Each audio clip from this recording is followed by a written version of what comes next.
We'll see if our upcoming guest remembers this moment. At least he better. And they've done it! You just witnessed something truly special, utterly remarkable. Macclesfield, magnificent. This is one of the greatest ever upsets in the long, long history of this incredible competition. Macclesfield, of the 6th tier of English football, have dumped out Premier League Crystal Palace, the holders of the FA Cup. And then the crowd continued to cheer for quite some time, as they well should have. And we bring in Rob Smethurst. Nicely done, sir. Well done. Nicely done. Thank you. Thank you very much. Wow. What can you say? I couldn't resist that piece of tape, honestly, because those of us here on this side of the Atlantic, when that moment happened, we're seeing those of us that got up early, we're watching what's going on. And then you start to get the alerts on social media and all this kind of stuff. Hey, Macclesfield, they're leading. Crystal Palace is in trouble. And there's a cutaway of Steve Parrish, and he's got the stone face. As it gets later and later, Steve Parrish probably didn't change today, knowing that Oliver Glasner's out at the end of the year by his own hand. But, you get those moments, and Steve's response doesn't change, and you get that moment there for you there at Macclesfield. Has it really sunk in, the gravity of what you were able to accomplish as a club? I don't think it ever will. I think we've created absolute history. We've come from against all odds. We're a very small football club in terms of the Premier League.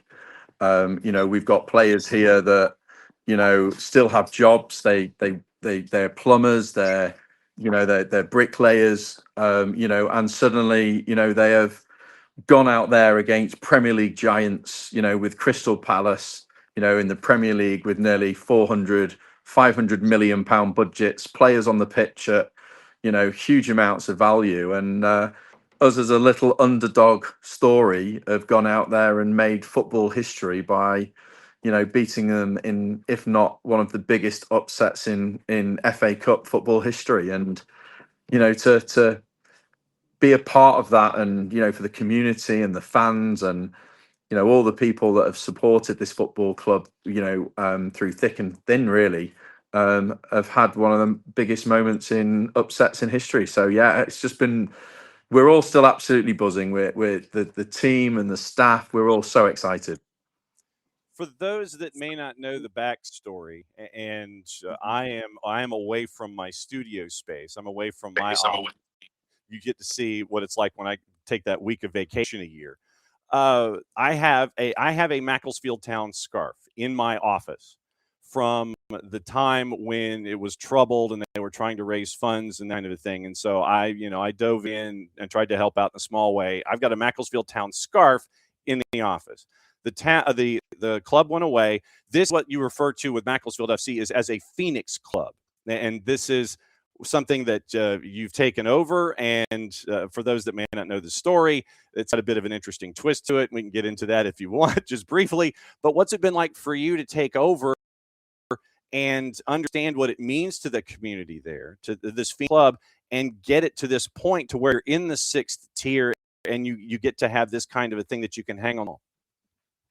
Yeah, I mean, if we sort of just go back a little bit. So this Macclesfield had a great football club in Macclesfield Town, and unfortunately it went under. It went into receivership. It wasn't making enough money, and it was a League Two football club, and the whole club went under. The heartbeat of Macclesfield, the community was upset. We were, there was grown men crying on the streets, and it was one of those moments where I just sold my business, and I probably at the time wasn't in a great place. I was struggling with addiction, and I had no purpose in life. And when this football club came up, I just thought, I wonder if I could make a difference to the local community. And I had no football experience. I've had no no knowledge of how to run a football club. And I bought it, and I thought I'm going to give it my best shot. And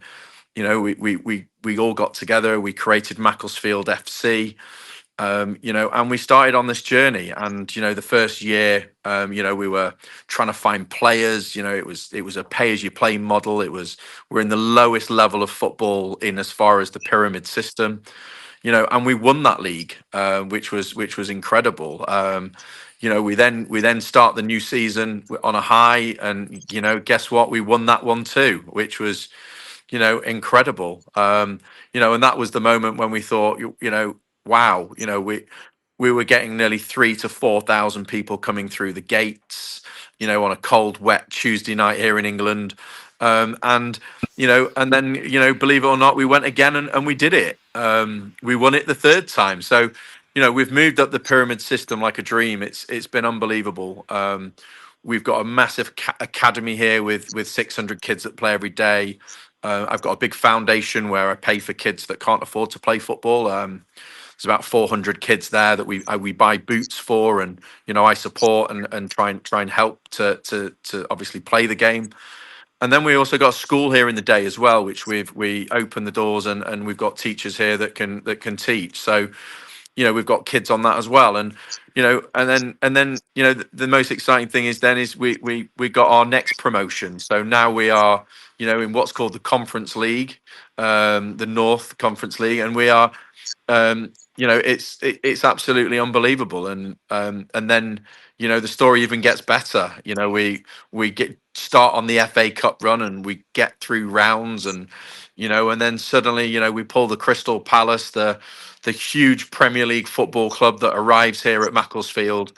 And we're just a small town club, and with huge belief in what we can do. And it's the real David and Goliath story. And yeah, it was some serious day when we managed to win them. And I mean, it is one of those stories that on multiple levels, I think folks can relate to. Your story that's attached to it, where you were coming from in your life, and I think that you have something like this, and it's something that you can hang on to on a daily basis, and it gives back to the community more than tenfold. But that's just the number that pops into folks' heads. What has it been like for you in your life to pick up the club at that point in your life, and to be able to invest, have the town give back, have the fans give back, you get to invest more, they give back just as much, and that cycle continues to grow and grow and grow. What has it been like for you? Do you get the chance to step back and go, we really have been doing something special here in a very, very short period of time, and just where everyone has pitched in and gotten themselves involved in all of this? Have you had a chance to sit there and understand what you've been able to do? Do you know what? I haven't really. I think I'm quite grounded, and I'm a big believer in helping others, and I've not really stopped. It's a case of keep on pushing and trying to achieve. It's when I look back at my life, I never really felt as if I did achieve, if that makes sense. I felt like I was never good enough, and that maybe comes back from growing up at school where you're told you're a failure. I had ADHD, I was dyslexic, and I really struggled. And I've always got that determination that I want to better myself. And no matter how tough my life's been, to be able to give back to others and see this community being lifted and putting a heartbeat back into a town is really my biggest accomplishment. And to see those kids that play out there week in, week out, trying to be footballers, and the whole excitement of that, is what it's all about. And the power of football or soccer, is something super special here in the UK. And to get that opportunity to, on a Saturday when you see those fans coming through the door, and their excitement, and they're with friends, and they're with family, and they're with grandparents, and the grandchildren are here, and that's what a real community is about. And I think that's the most sort of feel good factor for me, that we've created something so special. And it was a stand-up move by Terrace and Crystal Palace. They basically said, "Nah, you can hang on to receipts. It's all you." when you get to see when that something like that happens, you know that Steve Parrish gets it. He knows what the lower divisions mean to each and every one of their communities.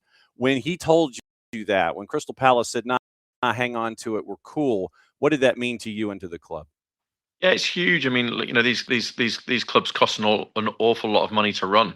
They're very expensive. Sometimes obviously we're always trying to cover the costs, so we're always looking for support and people to help us along that journey. And when he did that, those things are really special. They are the biggest in the Premier League. The money that they've got, to help out, a club like us that is on that journey, trying to move up the leagues. You can't thank them enough. And when we won the game as well, their fans were incredible. A standing ovation, clapping, even though they must have been so hurt inside for seeing a massive Premier League performance like that. They really showed what a real community club they are. And that was a touching moment for me. That was a touch of class from Crystal Palace. When here in the United States, we have our cup competitions as well, and we have the all-in tournaments where the amateur clubs, the clubs that are just, it's like, hey, can you come and hang out and be a part of a starting 11 on a Saturday? We have that element, our open cups as well. For someone who doesn't necessarily understand what the FA Cup means to English football and to the entire scope of it all, how would you describe it? I think it's one of the most biggest tournaments, in the country. It's been going for such a long time. It gives the smaller clubs a dream, a potential, dream of a David Goliath story. Though it even very, very rarely happens. It's a huge tournament where the smaller clubs get the opportunity to play against the big ones if they are lucky enough. The way it works over here is you have to get through so many rounds. I think we had to get through around 6 rounds before we even allowed to enter, the league system of bigger players, the bigger clubs. So we've been working hard all through the season, already to get to the level, and then it's only now that the last in round 3, where the Premier League clubs come in. So to draw them was incredible. And then obviously to win was just incredible. And then to top it all off, we're still going. We've now got. Oh, I think somebody probably tried to call Another massive game against Brentford, yeah, which is unheard of, to have 2 Premier League clubs coming over and playing. So if we win that, which would be a dream, wow, there will be no words. There will be, I'm sure there'll be lots of partying. I no doubt about it. Rob Smethurst hanging out with us here from Macclesfield FC. Have I froze? No, you're good. No, you're good. You are all good. Yeah, you're good. You're good. You are okay. You're good to go. You didn't. I think I may have gone. Nope, you didn't. You're good. You're right there. I know that we were having to deal with connections and everything, but no, you are good to go. And you checked out. Okay, so my guess is somebody tried to call Rob. So we'll find out here what's going on, and when you have cold fingers and 0 degrees outside. I'm back. Can you hear me? Yep, you're good. No, I don't.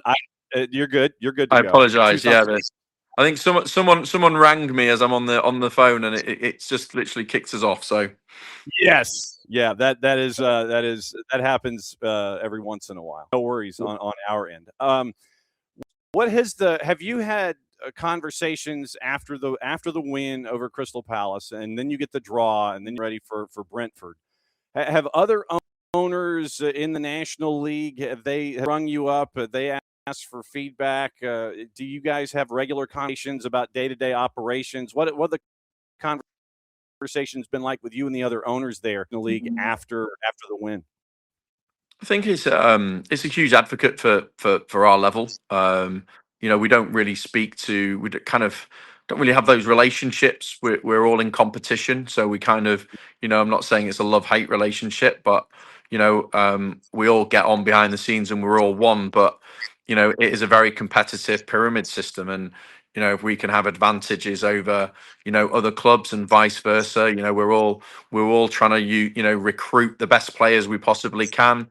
You know, there are clubs that are trying to poach our players, and you know, we like players that we've seen at other clubs. And you know, sometimes as an owner, it's not great when you're doing so well, and you know, a bigger club comes in for one of your players, you know, at more money, and you know, you can't keep them. So you know, you tend to be kind of a closed network, really. And I think, you know, we're all pushing the right direction. You know, we all want the best for all the clubs, of course we do, and there's huge respect there. You know, we were kind of like a very big fish, you know, in a small pond as we were moving up the leagues. But we've got to a stage now where we're starting to see the quality shine from other clubs, and very much a level playing field as far as budgets. So you kind of you know, you have huge respect for them. But yeah, a lot of them have all kindly sent some really nice messages. And you are that effect. You are in a true fight right now. You do have two or three matches in hand, depending on who we're talking about in the standings. But in the lower divisions, and legitimately, it starts probably just as soon as you hit the championship. But from there down, it is a pierce brawl. It is taking swings, and you've got to come out hot, and you've got to stay hot the entire time. Right now, the way things are, with matches in hand, you're 3 points out of the promotion playoff spots, because there have been folks like South Shields and you know, Kidderminster Harriers. They've gotten that good start, and they're in there locked in. It is a true fight to get into that 7 spot. But the thing is, with all the matches in hand, you're only 3 points out of the promotion playoffs. I mean, this is something where and correct me if I'm wrong, it just feels like you've got to be at 100% energy, whether you're on the field, off the field. You've got to be gassed up the entire time. There's no rest for any of you, it seems.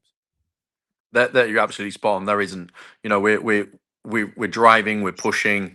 You know, we've got to keep going. You know, we've because of what we've had to go through with the FA Cup, and we're also in the FA Cup Vars as well.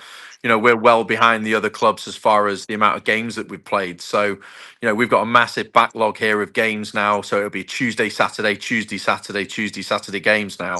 You know, and it's going to be relentless for us. You know, to the end of the season. You know, and it's going to be tough. But you know, the start of the season for us, you know, was our first time in this league. So for us, it's really a learning. It's about me learning about the players. You know, I wanted to give all the players the best opportunity to still play at these levels. You know, when they moved up, because they did such a convincing win last season, that we had to give them an opportunity. And you know, some of those have really shone, some of those have come through, and others haven't. You know, we've brought in a new head of recruitment now to start to strengthen, to look at higher levels, higher leagues, to see if we can start getting players of the ability for this one. So for us, this is a kind of a year for me to sit back, you know, develop, better ourselves, you know, steady the books, and then kind of just then look at like, what do we need in this at this level. So sometimes, you know, trying to win too quick, you know, believe it or not, and move up too quickly, you know, if we're not ready for it, then you know, we can position where we could be financially out of control, or you know, we've bought wrong players, we've rushed the decisions.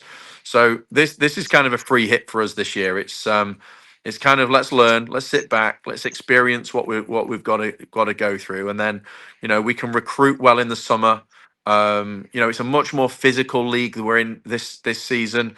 The players are taller, bigger, stronger. You know, they work on a lot of set pieces, you know, and big long throw-ins, you know, and we've always been very fast, dynamic, quick, you know, playing through the thirds as quick as possible, attacking fast football. You know, and sometimes, you know, we're getting knocked off the ball, and we're struggling. And then other opponents, you know, we're running rings around. And, you know, it also comes down to fitness as well. You know, we've got a lot of full-time teams in our league as well. We are part-time, but I think next year we're going to have to make that move to become more full-time. You know, and start with a full-time team that trains every single day, because we're seeing fitter, stronger players, and we've got to adapt and be better at that. Has there been one thing that you have learned about yourself that you didn't realize as a part of this picking up the franchise and owning Macclesfield to this particular season? I'm not necessarily including what happening at Crystal Palace, but what have you learned about yourself as an individual and as an owner in this whole process since you took over? I think, I probably came in here just the typical kind of, nice guy, respectful, and I still am that. But what I have had to realize is that it is a tough sport. It's ruthless. You're dealing with agents. You're dealing with people's emotions. You've got to be, if you haven't got a player that's good enough, you can't keep them. It doesn't matter whether he's your best friend or not. It becomes a very ruthless environment to become the best by buying in the right players. Recruitment's been huge, and I think that's been a big thing for me is kind of having that more ruthless side a little bit towards how I have to operate, which was never me. That was never me as a person or a makeup. But when it comes to winning and determination, you have to find that sort of resilience as well. And I think, what I've also learned as well is social media as well, the power of, how people aren't nice on social media, and, when everything's going great and I'm doing fantastic as a club owner, you're the best thing in the world. When things start to lose and you start losing games and matches, people can very easily switch and turn and make really nasty comments. And I think that's the hard thing, where you have to strengthen yourself up, become more resilient, more ruthless, and maybe not worry so much about what people think as well. You've got a direction that you've got to focus on, that you believe in, and as long as I believe in myself to be able to be the best that I can, then I will keep pushing. Okay, so you've got a match tomorrow, yes? We got a match Saturday. Yeah, we're playing Oxford here. So we've got the lads have been preparing all week. Obviously, it's our first game back into the league. Again, this is what we pay the players for. This is about the serious stuff. This is the push for promotion now. So the lads are back to it. They're focused. It took me 5 days to find them, by the way. After we won Crystal Palace. I still think I've lost my striker. Think I don't know where he is, but I think we've finally got him back to the football club. So yeah, it's been so much fun. Absolutely. And thanks for letting us knock on your door to kind of let everybody see what the ride has been like. It looks like it's is there an official date for Valentine's weekend when you play? Is there an official date yet? We think it was going to be the 16th. We haven't got full confirmation, but we believe it will be 16th. It'll be on TNT. I'm sure hopefully you guys can watch it there. And also on YouTube, we've got 2 documentaries as well with the me buying the football club. It's called Robbie Savage Making Macclesfield. That'd be great if you get behind us and wish this little small town the best of luck against the big giants. And we like to do that every single time we see it. We cannot thank you enough for the middle of the afternoon, the day before a match day, to come and hang out with us for 20 minutes to kind of let everybody see what's on over there at Macclesfield. First off, it was great television. It was a great watch, and we know what it means to the club in each and every single way. I can't thank you enough for answering a DM on your Instagram account. So you could come and hang out with us. We'd like to knock on your door again if that's okay down the line, just to kind of get progress reports as we go. Is that cool? That's absolutely cool. Love that. So yeah, anytime you want. Thanks for dropping by. Get ready for match day. We'll be watching as you go, and we'll catch up with you soon, my friend. Thank you. Thanks very much. Take care. Bye-bye.